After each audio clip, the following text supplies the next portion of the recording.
Right. Okay. Smear is English. Smear is Right, exactly. That's what I'm saying. It sounds So- better. You know what I'm saying? But people in New York will say a schmear Right. instead of a smear. They Right, will they say it. know it. Not to be crude, but the word bupkis. Yes, Bupkis. 100%. Translates. These are words I need my kids Gewalt. to know. Devout, yeah. Okay, so Schlecht. let's just reorient ourselves. Last class, Moshe standing at Arvot Moav, right? He's at the mountains, and he starts off Sefer Devarim with the history lesson. And there are 2 times in history that he goes back. The first time he says, remember what happened 38 years ago? And that's the appointment of the Shoftim and the Meraglim. And then almost seamlessly, he talks about what happened a few weeks ago. And that is Kibush Ever HaYarden, where they conquer the lands of Sichon and Og, and they go around Moab, and then the 2.5 Shvatim get that land. So it's really fascinating that his history lesson is about the far distant past and the very, very, very recent past. And we said that that's very purposeful, where he's trying to teach them that you are not your parents. Look how far you guys came. You just conquered the land. Look what happened to your parents. Chet Meraglim, they didn't have the courage to do it. So it's really not about teaching them history. Devarim is not a history book. It's more about giving them the self-confidence and telling them that they're not their parents and they're not doomed to repeat the same mistakes as their parents. That is Moshe's objective in all this. It's a pep speech, right? It's a pep rally. Yay, we could do this. We're going to go into the land. Now, there were 7 psukim at the very, very end of the story that we didn't get to last time, because we schmoozed too much. And these 7 psukim really finish this entire segment. And I want to look at those right now. They're the psukim that start with V'etz Chanan. So take a look. It's on the top of your sheets, and we're in V'etz Chanan. It's Parak Gimel, Pasuk Chaf Gimel. And these are famous psukim, because it's when Moshe begs to go into the land. Unfortunately, because it starts a new parsha, V'etz Chanan, when you guys read it in Shul on Shabbat, You think it's a separate you entity. think it's a whole separate story. You have no idea that it's situated within the prakim that just came beforehand. And you don't really appreciate what's going on here. So we have to read this now attuned to where Moshe's standing, what he's saying, and what his speech was just about. So remember, his speech was just about, look at us, we conquered Ever HaYarden, we could do it, we're so strong, woohoo. Immediately, V'etz Chanan el Adonai be'etah limor. I beseeched God at that moment. What is that moment? What is be'etah limor? We don't know. Well, we know. Well, what did he It's just one of say? the 2 events. Yeah. So So, probably the after last one, conquering- right after he conquered the land. So what he's talking now is about an event that happened a few weeks ago. He's saying, after we conquered Ever HaYarden, and I divided it up, and I gave it to Reuven, Gad, and Chetzi Menashe, at that very, very moment in time, I turned around and I beseeched God. And what did I say? By Lemor, and I said to God, Adonai, Adonai, Ata hachilot el harot et abdecha, et gad lecha, v'et yadcha chazaka, asher miel b'shamayim va'aretz, asher yaseka masecha kuvertecha. He's buttering God up.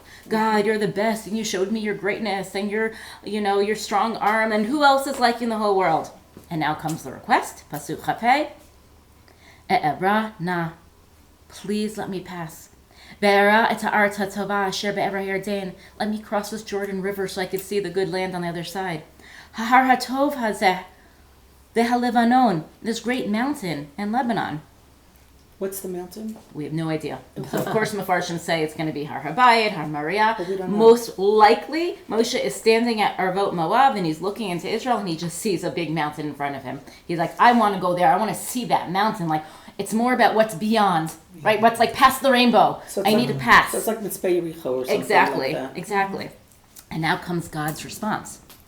V'yitzaber Adonai bi lema'anchem. And God got angry with me because of you guys. Okay? Like somehow I am being punished because of you. Because remember, in Sefer Devarim, Moshe isn't allowed to go into the land because of Chet Meraglim, Right. not because of Mei Meriva. Because he was kind of like, he didn't get that special exemption that Yehoshua and Kalev got. So he's being like, like lumped together with all of Bnei Israel. Like, because of you guys messed up, therefore I can't go on. But it gets worse than that. Lo shama alai. And he didn't listen to me. Vayomer Adonai alai. Ravlach, enough already. Al tosif daber alai o b'davar hazeh. Don't talk to me about this anymore. He's almost telling him, like, shut up. Like, this is really harsh. Stop talking. Moshe, enough already. Instead, Chaf Zayin, Alei Rosh HaPiskra, V'sei Necha Yamas V'tzafona V'temena V'mizracha, U're'ei Be'einecha. Go up to the top of this mountain and look with your eyes. Ki lo ta'avor et hayarden hazeh. In case it hasn't been clear, he spelled it out. You will never pass this Yarden. Your foot will never get past that river. V'tzave Yoshua. And you have to go and command Yeshua. V'chaskehu v'amtzehu. You have to make him strong and great. That's Moshe's responsibility. Ki hu ya'avor lifnei ha'am hazeh. Only Yehoshua could do it. V'hu yanchil otam. He's going to divide up the land. It's an Eretz Asher Terah that you see. Finish it, guide Mul Be'Por, and I stayed there. Okay, what are your impressions of this text? Let's first just say when you read this. He has to make sure that the won't come to him to say, why can't you take us over? Exactly. He has to be able to say, follow Yehoshua.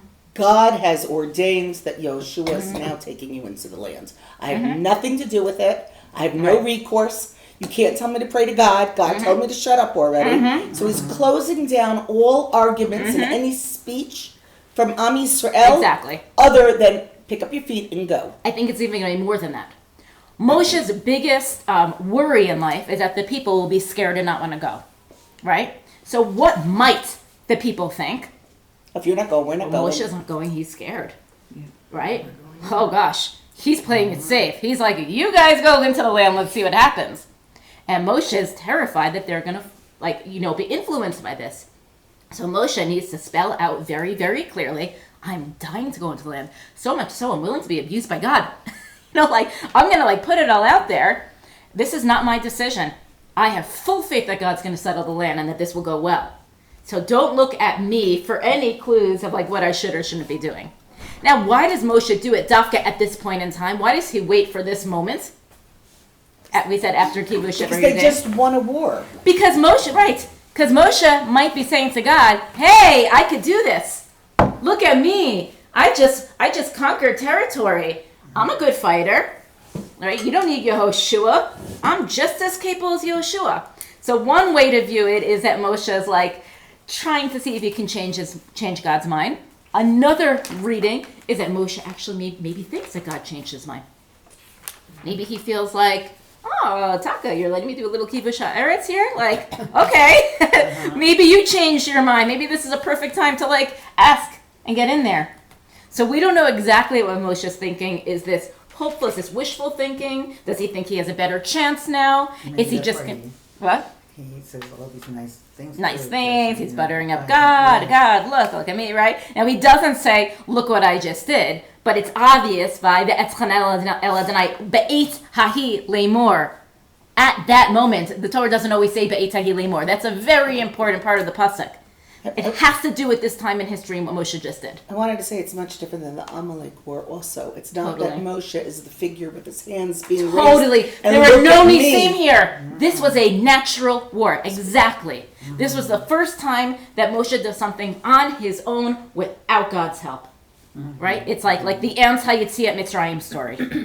And so Moshe is like, okay, I could do it. Right?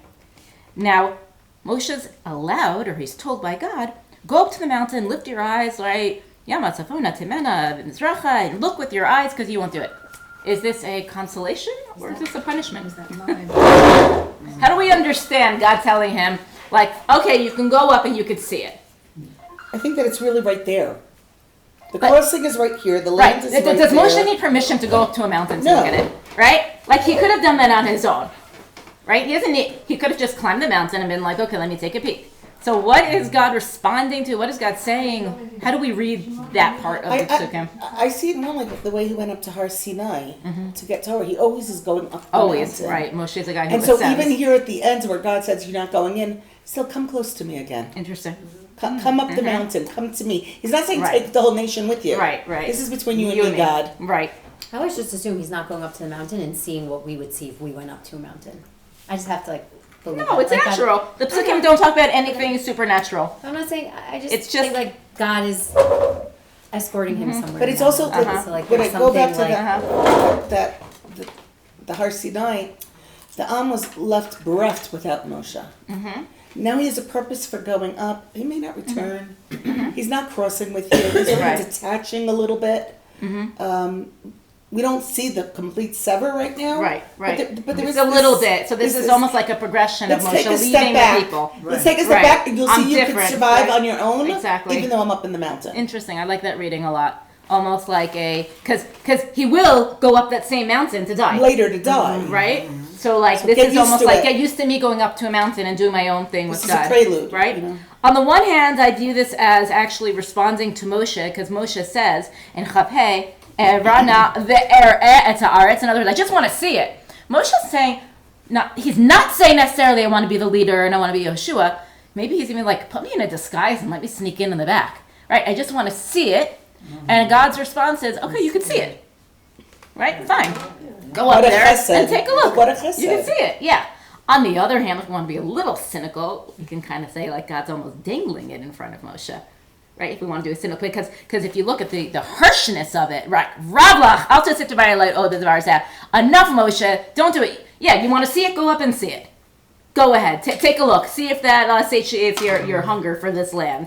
And in a way, it's almost more painful that he's going to take a glimpse of something that he can't enter. Maybe it's even better if he doesn't see it. You can only imagine the moment where Moshe's on top of the mountain and he's just looking and like, what is he thinking? Imagine how emotional that is. He sees this beautiful land. He's dying to go in. He knows he can't. I think it's actually more painful than him not going up the mountain. This is a very, very painful episode in our psukim. I don't think so. I think It's just, yeah. I think it's also very personal, the way you view Moshe and everything. But if this was his whole life, if this was his journey, if this was his edicts, just to see the land, say, look what I've done. Look at the people below me. You're not only looking Right. at the land, you're looking at the multitude of people below. This started with one family, with one boy, with one Right. prince. So maybe Moshe's Look proud at of this himself. What he nation. did. Look where they're entering. Okay, God, I did my job. Now I can come home.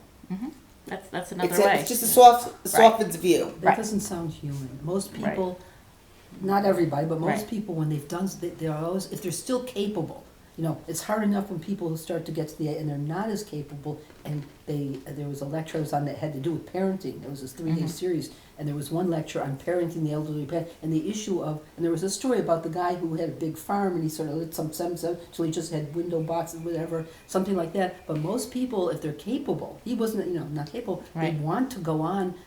And Moshe is the. He feels like he's more life in him. He's like a it's father, outside. that's Right. a problem. And Yoshua Right. will give them on their backside to push them, whereas Moshe's sort of like the one who gives the sukaria, and Right. okay, it's okay, whatever, and whatever. But he's still, I can't imagine. He says, okay, I've done my job.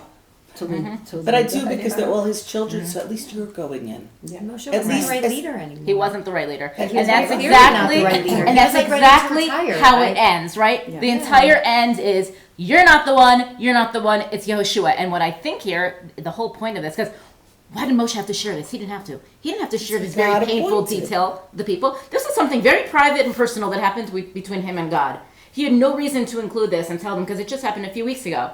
And he's sharing and he's being vulnerable here and opening himself up because he thinks it's so important that they hear, I am not the right person for the job. It's Yehoshua. Right? I wish I could be. It's Hashem's words. It's not, exactly. I'm not the one saying it. I'm not the I one can't saying do it. God is saying it. Hashem And, is and saying also, Yehoshua is not a b'diavad. He's a lichachila. It's not like, oh, Nebuch Moshe died. I guess we're going to have to get the second guy. No, he's No, been no. appointed. Yeshua is the person who's the only one capable of doing this. Something's wrong with me, and I can't do it. I don't think And that's- something's yeah. wrong. Like, meaning again. I don't think he can, by the way. I don't actually think that we're going to see that in Sefer Devarim. He can't. Yeah. No, he can't. That's not that there's something wrong with Not him. that Right, that's what I'm No, saying. no, That's it's, his what I was job. saying. Yeah, I don't no, think it's there's not the something right wrong type of with it. leadership. No, I think he can't. He was for that. He was for that. He was period great of for that time. generation. He's not good for No, that no. generation. Or even like It's a different mode. His personality is not Yeah. suited to go do the war. It's And like also- building. You Yeah. could say like We've the. been introduced to Yehoshua. It's not like he's some new guy. Yeah, We've been building Yeah, up yeah. and right, positioning him. So can I ask you one thing? Yes. Because it's always bothered me. Yes. There are two people that continue on from the whole first generation. It's not the leaders. It's not Miriam. It's not Aaron. It's not Moshe. Just- It's not even Moshe's kids. Are you sure? Half of Kalev. Aaron's kids are gone. Like, wow. And then there's these two guys, Caleb and Yefuneh, who had to be an older guy at this point. Yes, he's the oldest. He's not a youngster, right. And you got this Yehoshua who came from. Who's also not young. We don't even really know his history. Pedigree, right. We just know that he was with Moshe. He came Right. on the scene at a certain point, and he's with Moshe. Why did the two of them have the schutz to bring them in? What made them so, other than that they were the Meraglim, So- what made the two of them so special that God said, yeah, you don't even get to go in, you get to establish, you get to raise families, you get to Right. see your children live in the land, and that's a special bracha. So it's too long to go into this conversation. There's a lot to be said about that. But I think that you can't just say, oh, it was just the Meraglim. What they did in the episode of the Meraglim was heroic. It was huge. And huge, and showed a certain confidence, right, in themselves that made them the best leaders. And that's what you need. You have to believe in yourself and not go along with the herd mentality and not be influenced. And that's what God is picking up at, is that those are the people who need to be the ones to bring them into the land. Did Pinchas get to go in? Nope. Pinchas was also the died? consequence of their character. Yeah. Yeshua was raised under Moshe. In other words, which is different. Caleb ben Yefuneh was sort of that maverick type of guy who's out there. He'll never be with the group. Right, right. And that's what it is. Yeshua was sort of raised like the prince in the house, or the Right.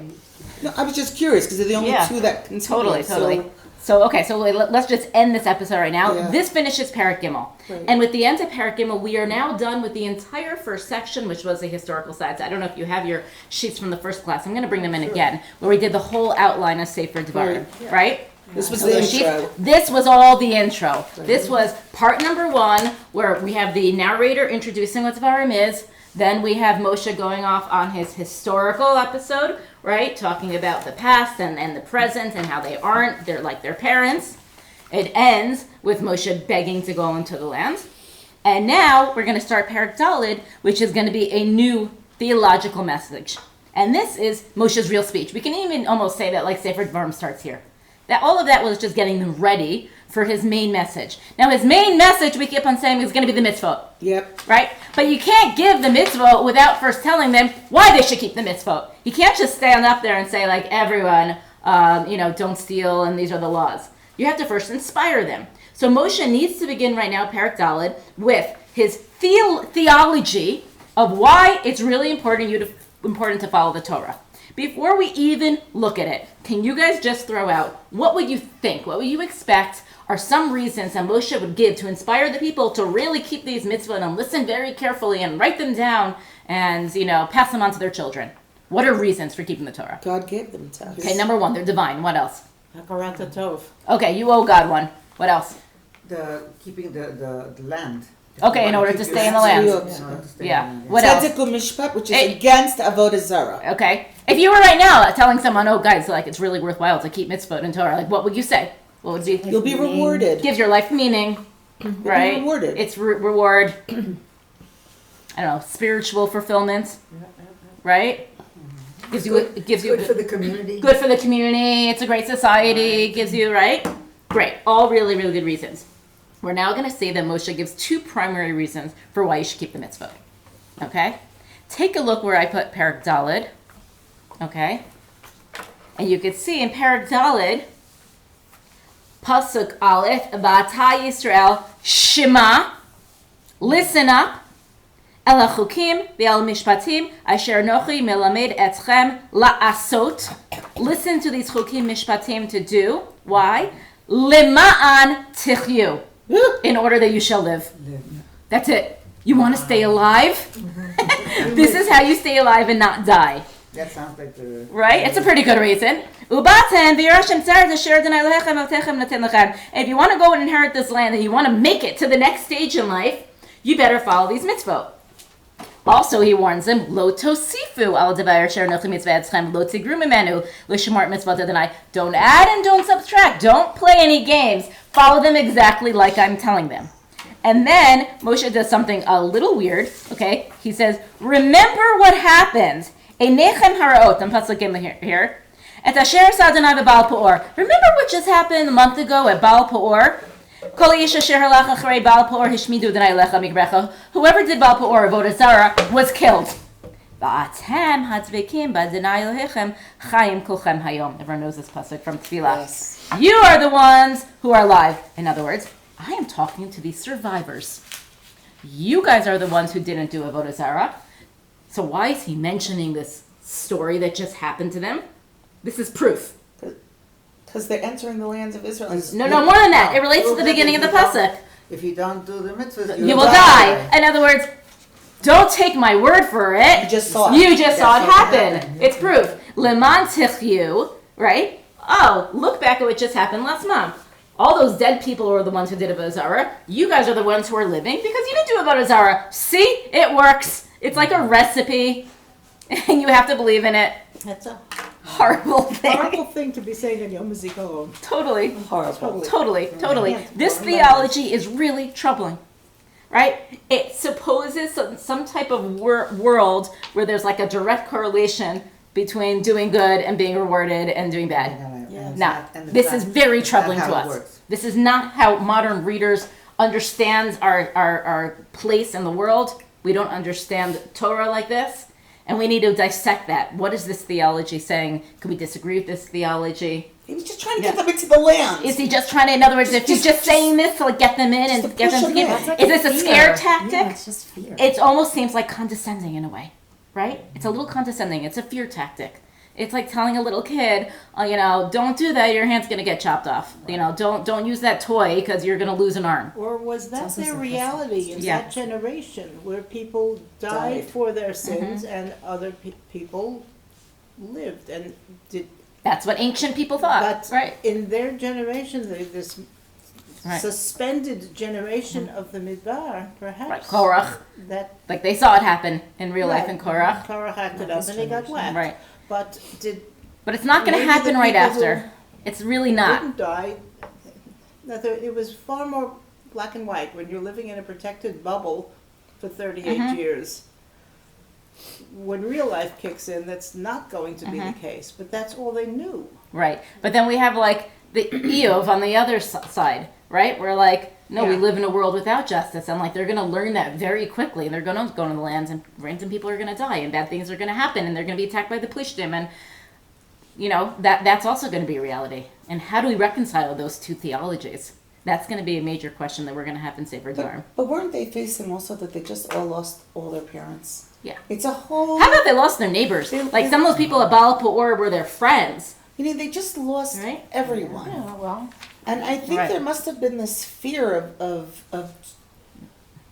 just not following, which is the slave mentality again. 100%. So we got rid of the slave generation. We don't want you to become the new slaves. There's a different way of doing Right. avoda. Right, This is avodat Hashem. right, Follow avodat Hashem and you will live. right. Okay, so Could you yeah. just quickly remind me where the Baal Peor episode takes place? What parsha? Just. Where is that? It's right after Balak. No? Yeah, it's right after Balak and Bilam. I'll look it up right after. Very good. Yeah. So what is Because that? it's going to be like the end. Is it In the like that? previous chart, do you have the one from last class? Yes. Okay, when we compared Sefer Devarim and Bamidbar, and we have Baal Peor on the we have Balak and Bilam on the bottom. It's like the second to last, I think, around there. So you'll see in Bamidbar, is it like Chaf Aleph or something? Look on the very, very bottom of the chart. Yeah, I see it. Yeah. Yeah, on the left side. Yes, it says. Vayikam Yeah. Moav. So we're in Bamidbar. What parak is that? Bamidbar. Kaf Bet. Chafet, exactly. That's where it So it's is. like Chaf Aleph, Chafet. Exactly. It's around there. It's around that area, so you can look it up. They say it was right. I don't know the exact number. We can look it up. Saying a Probably lot a few of thousand. Yeah. It was like significant. Like it was I thought it was bad. like 300 people. I remember being like alafim, but we can look it up. Let's do that now. But let's go on. Hold on. The second reason he gives him pasuk hey is re'eh. Look, so when you look in pasuk aleph, he says shema, and then pasuk hey re'eh. So he's using both senses. Both Like senses. listen to me and now watch. Right? Like I'm trying to engage you in every level here. Re'eh lamati etzchem chukim mishpatim. Same exact thing. Chukim mishpatim. It's like a repeat pasuk. Kasher tzivita Adonai lechem la'asot, the same word la'asot, in order that you keep the mitzvah, but here it's a different reason. Kihi chachmatem ubinatchem leinei hagoyim. No one said that reason. Well, yeah, Because I mean- the laws are wise, and their binatzchem is like a type of like intuition, understanding in the eyes of the other nations. Asher yishme'un et kol chukim ha'elu va'amru rak am chacham v'navon hagoy hagadol hazeh. Oh, look at these laws! What a great nation! Ki mi goy gadol asher lo Elohim krovim alav k'Adonai Eloheinu mikol karenu alav. What other nation has God so close to them that you can call out to Him? Umi goy gadol asher lo chukim mishpatim tzadikim. Oh, this is a brilliant system of justice. So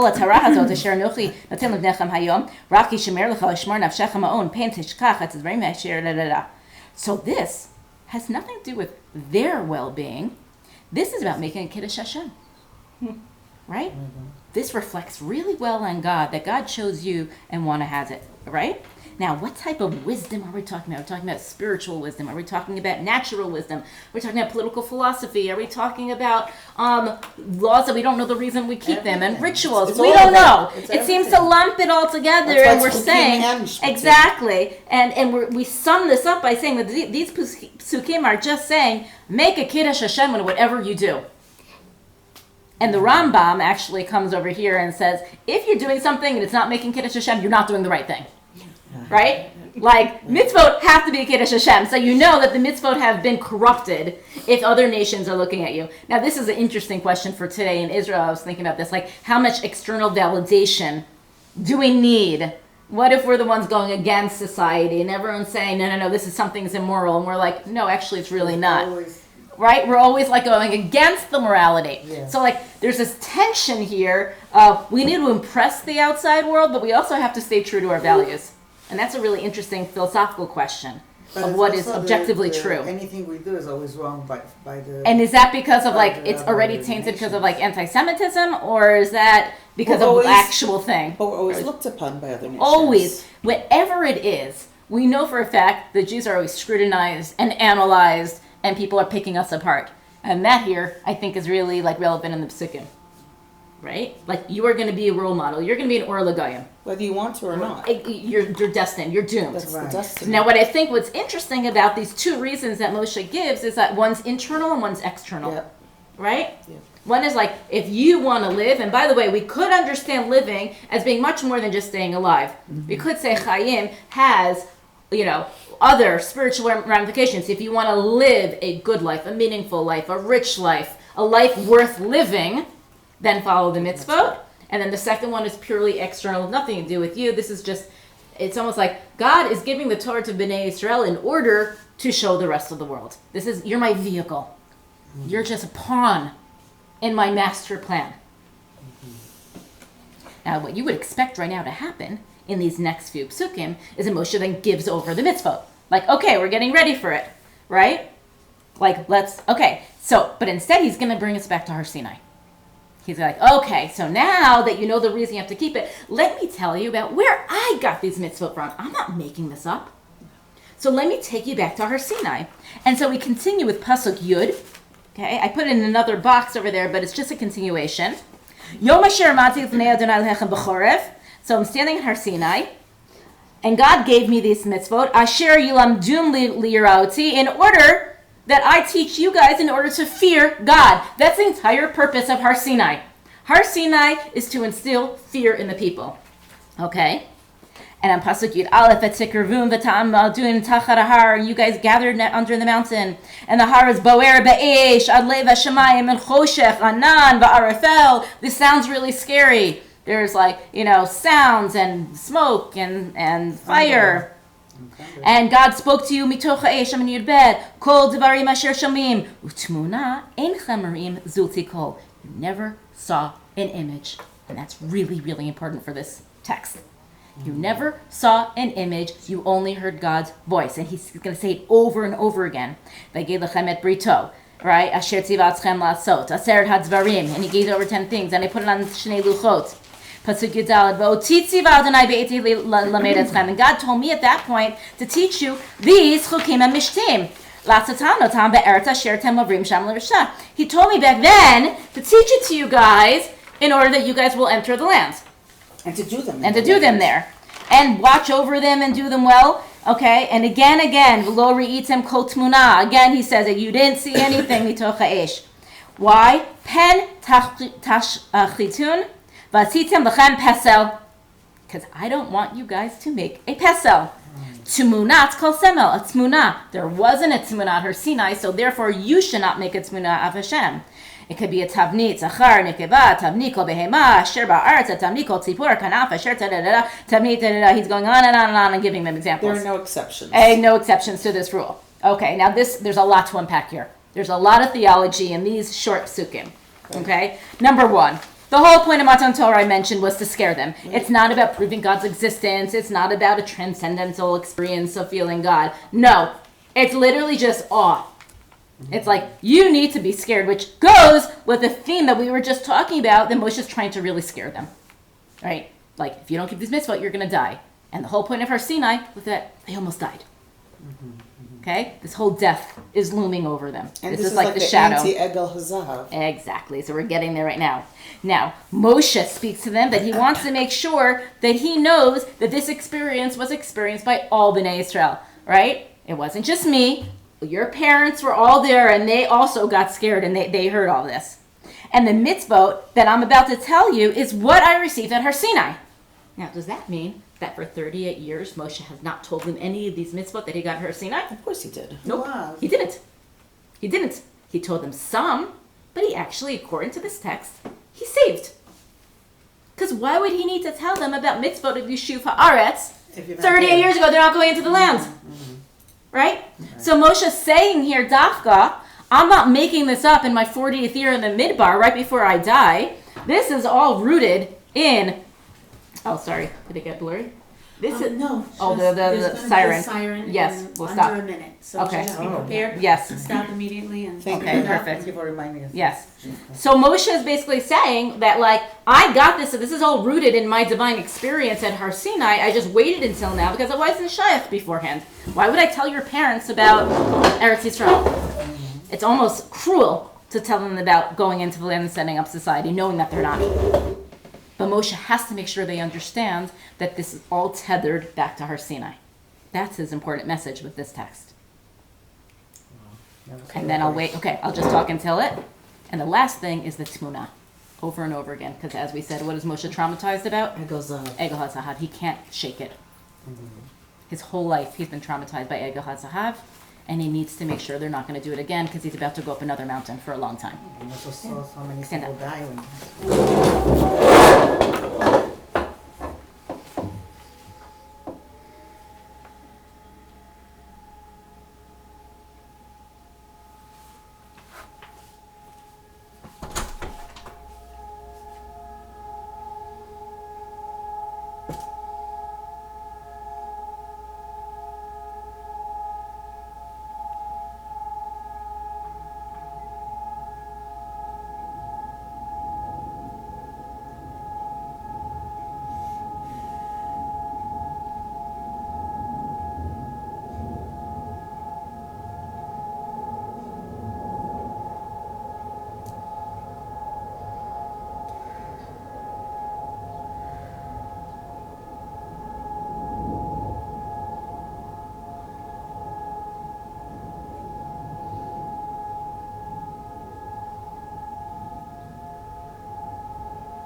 very blessed to teach the next psukim right now in Yom HaZikaron, because what he says next is exceptionally meaningful for today.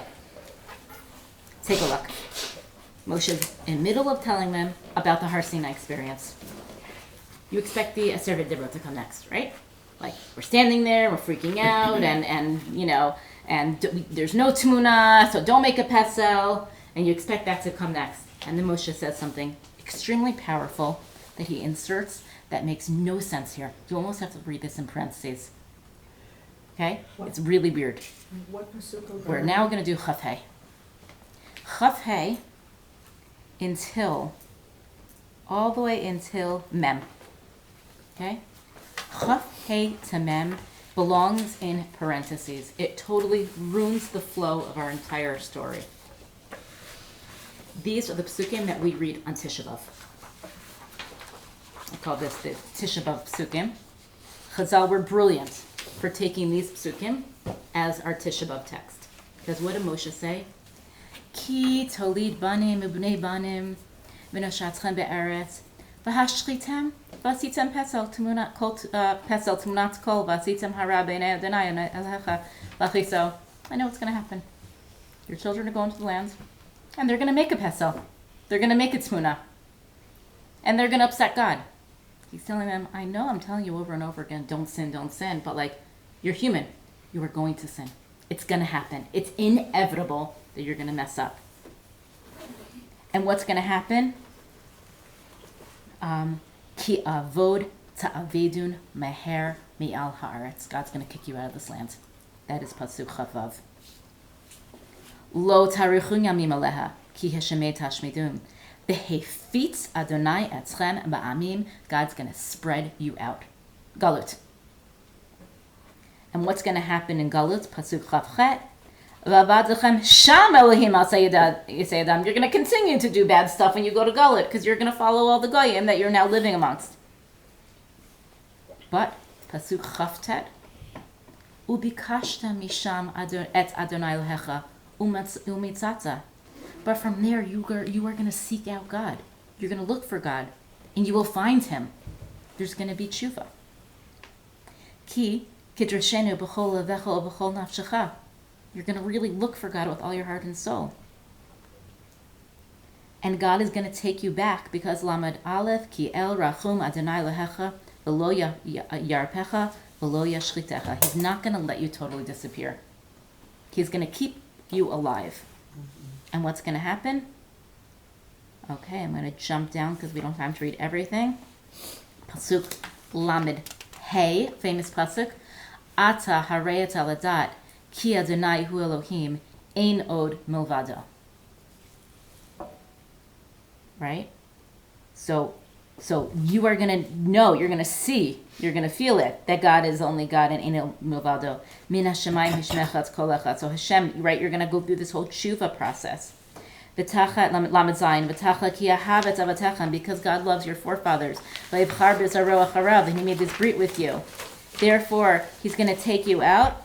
Lametet v'yadata hayom v'hashevota el levavecha ki Adonai hu Elohim b'shemayim al ba'aretz mitachat ein od. And there's going to be tshuva, and you're going to be returned to God.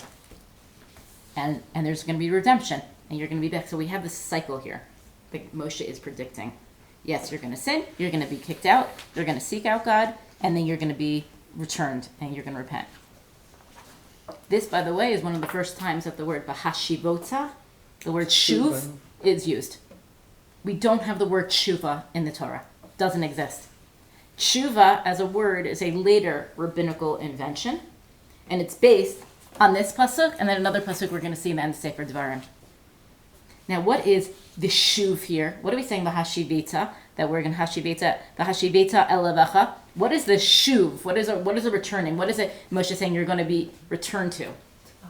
To the land, but also to the Brit. To the Brit, right? Yeah, you're going to be returned to the land, but it's conditional on if you start keeping the Brit. So we're not talking some like spiritual tshuva. We're not talking about the fact that you're going to like have a kumsitz and everything's going to be great. It's like very topless. Do the mitzvah. Do the mitzvot. That's the only way to get back in favor with God. we could see here, okay? This Yeah. is very interesting to me, though. Yeah. Because it's almost like when Yaakov was promised, when he went, Abraham was promised, Israel was promised. They knew they would go down to Egypt, but they Yeah. knew that they were to return to Eretz Israel. It's like Right. the same breed, but to the nation. Except that here it's conditional. It's not like God will automatically bring you back to the land. You need to do the tshuva. You have to then reaffirm the brit. Which wasn't the case with. Yes, as opposed to, Yodea Personal. Toda, that you're definitely going to leave Egypt and you're going to go back into the land, which was an actual promise. Right. So this is very different. But it parallels each other. It does, and this like idea that like we have this covenant that like we're always part of it, and we can't break the covenant. Even if we try, it's still there, right? Now, why does Moshe include this here? Like, they haven't even gone into the lands yet.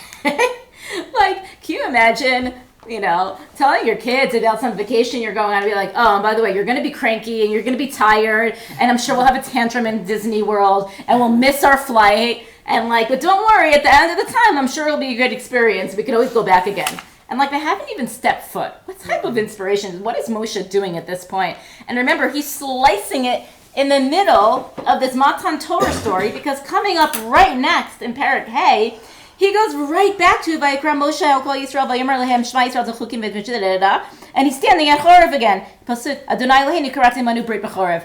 So this is in the middle of a story about Har Sinai. He feels the need to talk about how they're going to mess up in the future, but don't worry, there's tshuva.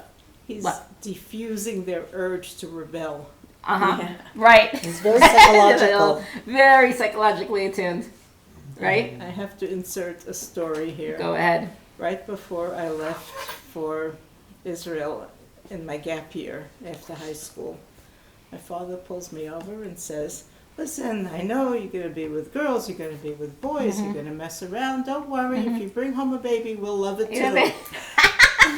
That diffused all the rebellion. Totally. and I had the opposite. When we were planning our aliyah, family members stepped forward and said, if it's because you wanted to buy a house, we'll give you the down payment. And if it's because you want more children, we'll help you out. Just stay with us here. Wow. And now you're offering us a house and a mortgage and everything else. It was like their last resort. resort to pull us to Stay. stay. And I couldn't believe it. Right. It was it shakes you when you hear the support afterwards, and you're like, too little, too late. Right. This isn't the reason why I'm making aliyah. It reminds me of my mom told me when I turned 13. She's like, okay, you're a teenager. You're going to hate me. We're going to fight a lot. But don't worry. In the end, we'll be best friends after this happens. And I was like, okay, I don't hate you. Why are you saying that? What are you talking about? And it did sort of diffuse it, right? It takes all the fun It takes all the fun out of it. Picking that particular thing to rebel with. Right. Oh, he had a whole another long list. But That was the one that stuck with you. I think there's actually, I agree with the psychology here, but I think there's actually a theological maneuver that Moshe is doing here.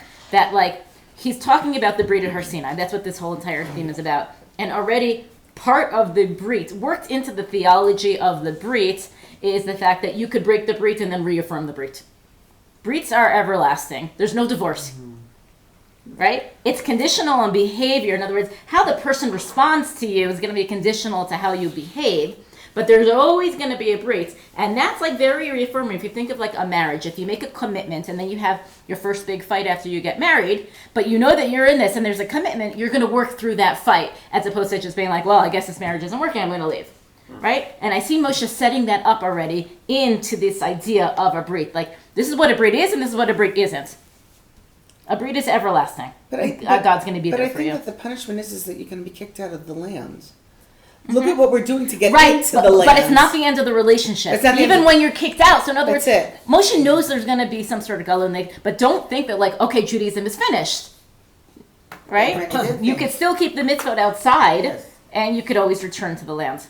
Which and that's needed very for the inspiring. Past 2,000 years. Right. What's amazing to me is that for thousands of years they read these psukim. When Chazal made the reading of Tisha B'Av, they weren't in the land; they were still in Galut.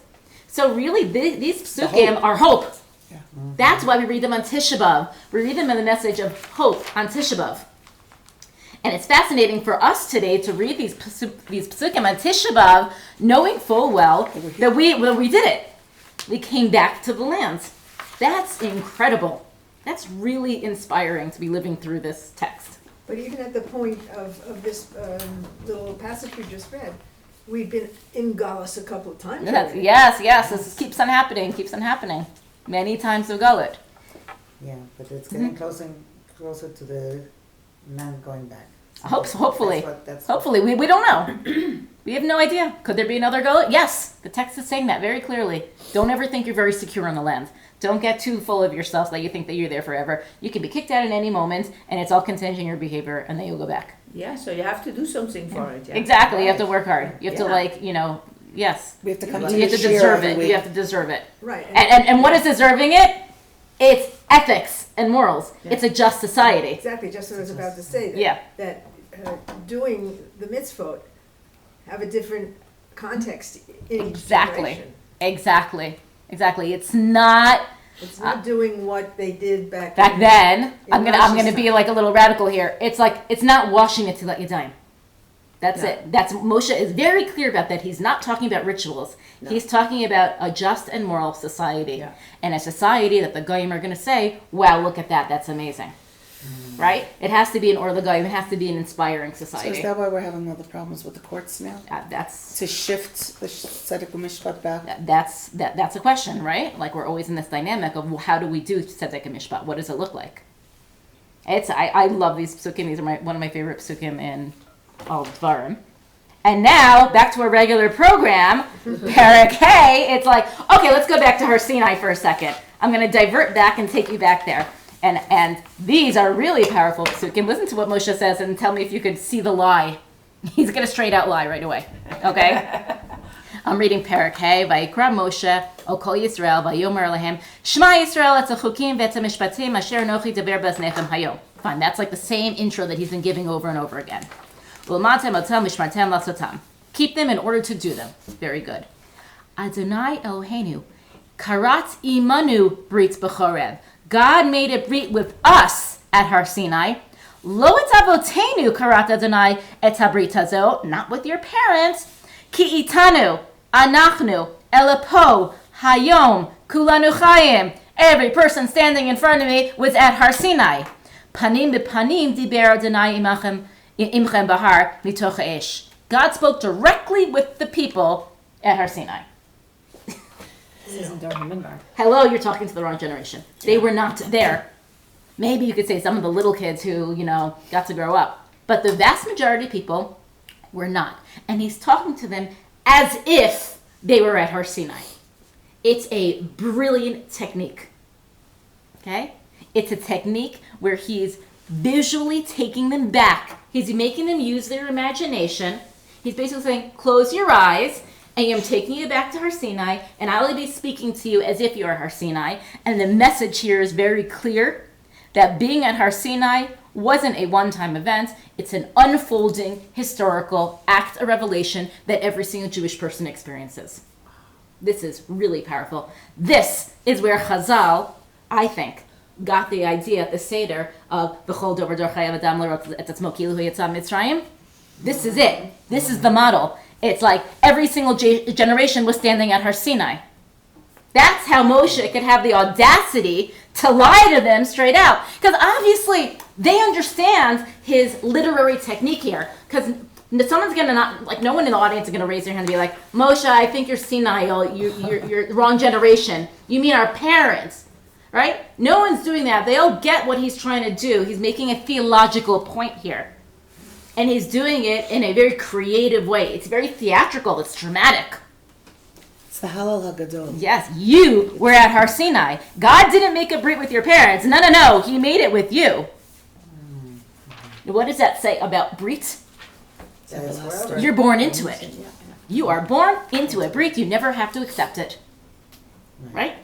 It's a given. by the way, this is a radical idea in the ancient Near East. It's a radical idea to be born into a covenant that you have no way of accepting or not accepting. It just is. You're a Jew. Yeah.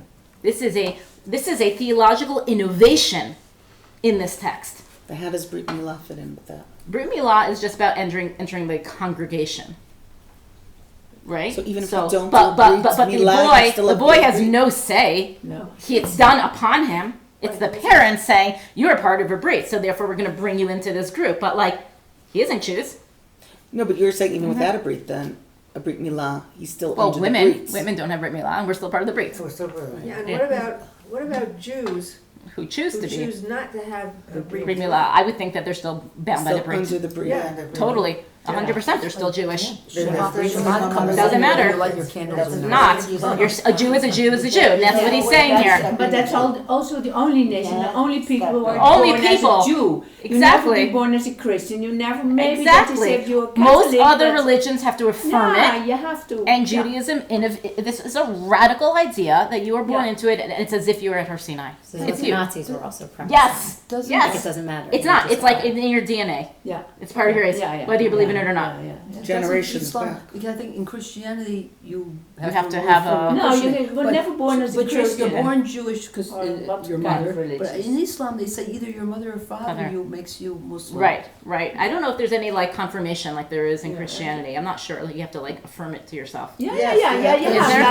Like In Islam, there's like an Orthodox affirmation. Orthodox side, you have like when you're 18, Yeah. you do kind of confession. Right. And you have also like when you're born, they baptize you with a little bit of water. When you go to the evangelic side, you do it when you're grown up. So there And you you go. say yes, So so Judaism you is the have only to one. do Because like something. bar bat mitzvah, you don't have to do it. You don't even have to acknowledge it. No. It just happens to you. Yeah. We're passive Yeah. in this And you experience. don't even have to ceremony. It's like Nothing. It just It just happens. Wow. It's a day that You passes. reach the age, Yeah. and then you take on Exactly. the We mitzvah. never Yeah, have to you take on affirm the it. mitzvah, We but just It's automatic. It's Islam automatic. comes Yeah, a few Yeah. Yeah, for centuries, example, millennia was afterwards. So it's Wasn't there a pope or a cardinal who was Jewish? Yes. Yes. Yes. Yeah, I Ra- think Ra- he was buried. Ratzinger. He was Yeah, Pope Ratzinger was buried. in a Jewish cemetery. Yes. Yes. Yes, because Fascinating. At the end he Right. So, okay, so this is like really deep theology here. This is why, for me, Sefer Devarim is my favorite Sefer, because I like philosophy, and like this is all philosophy, and this is like what Chazal base the developments of Judaism is on these ideas that are found in Sefer Devarim. And then Moshe continues, Pasuk, Hey, Anochi Yamed, Ben Adonai Benchem, Be'et Hahi, Lagid Lachem et Devar Adonai, Ki, Yireitzchem Mipnei Ha'esh, V'lo Alitem B'har Leimor. So I stood between you as an intermediary because you were scared of this fire, right? And you couldn't go up to the mountain. So in other words, not on me, it's on you. We'll discuss this idea in a minute. That's the of Yireh being- Hashem again also. that he said Exactly. It's all before. about fearing God. I put the Aseret HaDibrot in tiny little letters because we're not going to go through them. But Moshe basically says, I went up to Har Sinai and I came down, and these are the Aseret HaDibrot. Last class we did a comparison and we saw Moshe changes it because he has his own message. And now, after, take a look at the end of the text, Yirchet. את הדברים האלה דיבר אדוני על כל קהלכם בהר מתוך האש הענן והערפל קול גדול ולא יוסף ויחתם על שני לוחות אבנים ויצנם עלי. So again, all this like drama and the sounds, and I put it on 2 tablets. And then what happened? Yoteh, ויהי. כשמכם את הכל מתוך החושך וההר בוער באש. So when all this drama was happening, ותקרבון עלי כל ראשי שבטיכם ותקניהם, ותאמרו, הן הראינו אדוני אלוהינו את כבודו ואת גדלו ואת קולו שמענו מתוך האש, היום הזה ראינו כי ידבר אלוהים את האדם וחי. It's you guys who came to me and said, we cannot go through this experience of revelation because we're going to die. This is too overwhelming. Moshe's really focusing on the idea that this was not my idea. In other words, if Moshe had his way, everyone would have gotten the Aseret HaDibrot and experienced everything in Har Sinai. That was his preferred method. But no. You guys were the ones who couldn't handle it. And you came to me and you said, Va'atam and Chaf Aleph, Lama namut. Oh no, why should we die? Ki tochlenu ha'esh ha'gdula hazot, this fire's going to consume us. Im yosefim nachnu lishmo et kol Adonai Eloheinu et od v'matznu. We're going to die. You must save us right now. Okay, and what's the response? Okay, so they say, Moshe, you go up and you talk to Hashem and you tell us what to do. That's their suggestion. Yeah, God hears it. Hey, Tevu. Yeah, they're right. This is a good idea. Hashem's agreeing with you. Again, not even Hashem's idea. Right? Because he says, Mitain v'haya lebavam zelahem li'erotzi lishmar kol mitzvotai kol yamim. Oh, yeah, this is great that they fear me so much. Hashem's like, this is wonderful. This was the whole point of Har Sinai. I wanted to instill a little fear in the people. Great, it worked. Right? Because I need them to fear me. It's the only way it's going to be done. So, Chavav, lechem or lehem, go tell them, shuva lechem elechem. Go back to your tent. V'ata, po amodim adi, but you, Moshe, stand with me. V'edabra lechatz kol ha-mitzvah chukim v'mishpatim. I'll teach you everything that you have to keep in the land. Okay? And then you have to go back, and he says also, don't go to the right or to the left. Follow this exactly. And that way you will live in the land. And this goes all the way back to the very beginning of our text that we started today. What's the whole point of giving this? Is Laman Tichyun. It's a last pasuk here, Chavtet, Laman Tichyun, V'tov Lachem, and that you will live in the land and inherit the land. So now we have a beautiful bookmarks. We came first circle of Moshe saying, this is why I'm keeping the mitzvot, and this is exactly the reason that God gave me at Har Sinai. It's in order that you shall live and keep It's them. very experiential. You're seeing, you're hearing, you're listening, you're standing. Right. It takes over all your senses. Totally. Now what's fascinating here is that notice that Moshe cuts out all the text that we found in Sefer Shmot about their experience at Har Sinai. If you guys remember back to Shmot, it's like you have to get ready for 3 days and wash yourselves and then come towards the mountain, but then go back and then don't come too close and then make a line and only Zakane. We had like all these details on the comings and the going. Moshe goes up, then he comes back down, then he goes up again, then he comes back down. Also in Shmot, they saw God. They said it was like sapphire, right? Like these feet underneath the cloud. So in Shmot, it's a visual experience. In Devarim, it's an audio experience. And Moshe keeps on focusing on the kol. The only thing that happened at Har Sinai was hearing. So again, why is Moshe, for the third time, like focusing on the kol, on the listening, on the audio, and dismissing the visual? Because you got to listen to me. Because it's all about listening. Because no pesel. Because you didn't even see anything in Har Sinai, so don't even think that you have to recreate Har Sinai with a visual image, because there wasn't any visual image to begin with. There's nothing to recreate. The only way to recreate Har Sinai is by listening and listening to the words of the Torah, which is an act of learning. It's going to be limud, right? But didn't they say it was... No.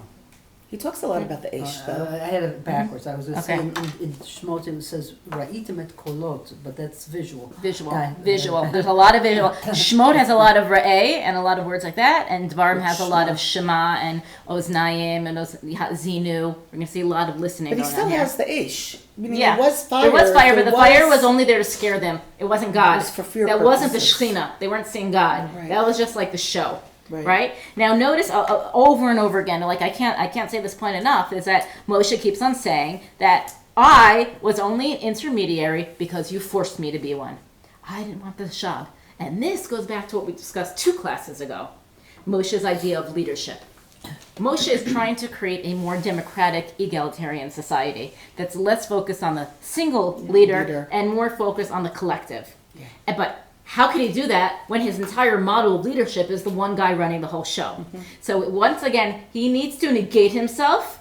He needs to downplay his role in the last 4 years and say, I was the only leader, but only because we had a certain circumstance where you guys freaked out and almost died, so I had to step up to the occasion. Otherwise, that wasn't ideal. I didn't want that. Hashem didn't want that.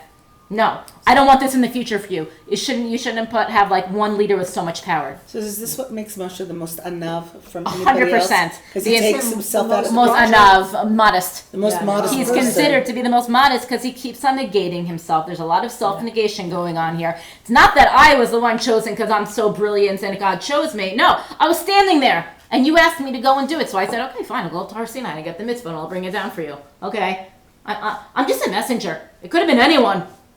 Right? Anyone could have just gone up. Panim bepanim diber Adonai Elohechem. God spoke with you face to face, which is the phrase panim panim you normally use to describe Moshe's experience with Hashem.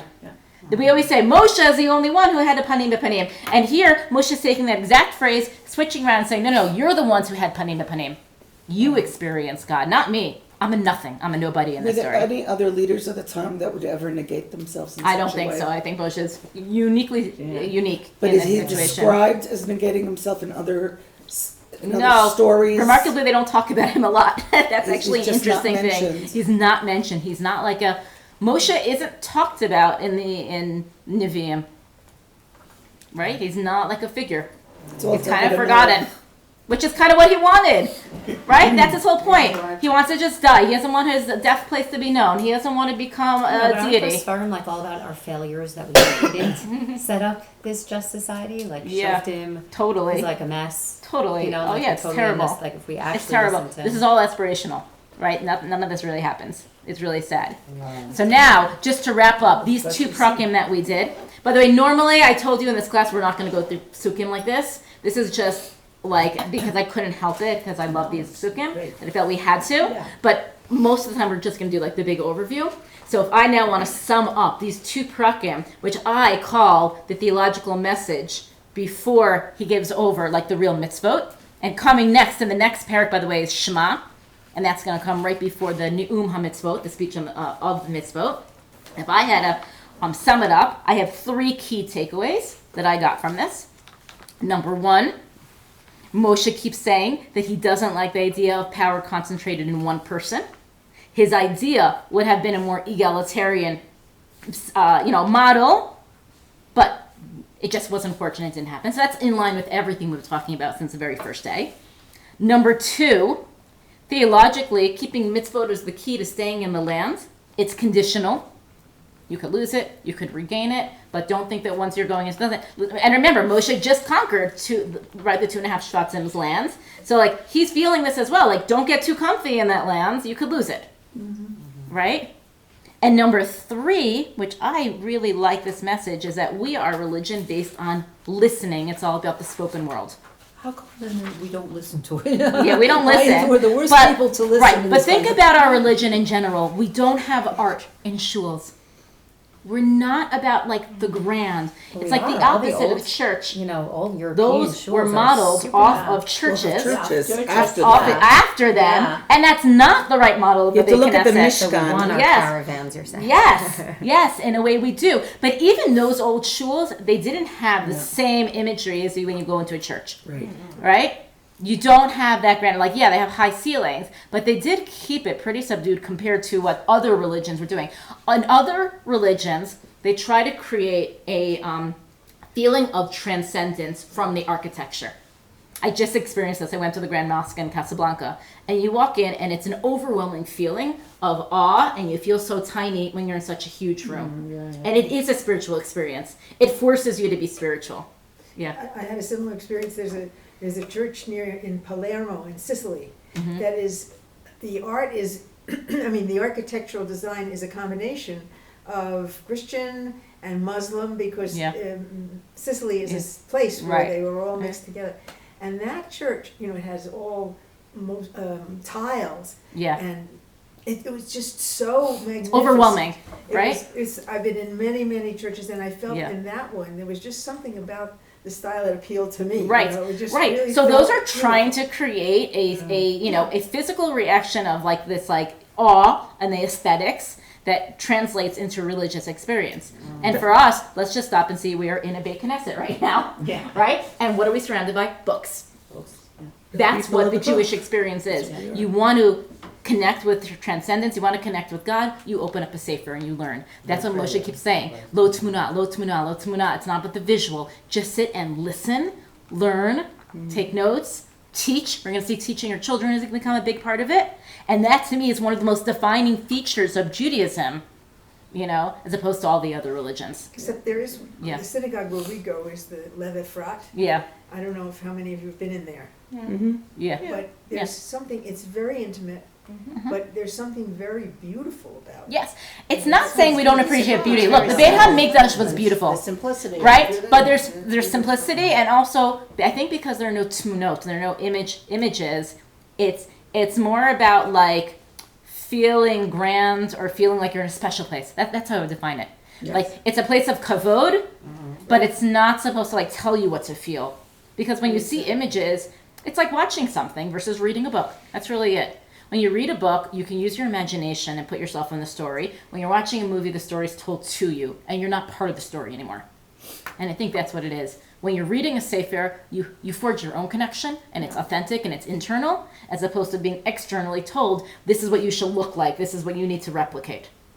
And that's really how I view the difference. I That's think why we always say that the book was better, right? right, book is always better than the movie. Yeah. Right? And that's why also like when we like teach our kids like self-confidence, we keep on talking about like you internally have the self-confidence. Like it needs to come from you working on yourself. It can't be something visual like external.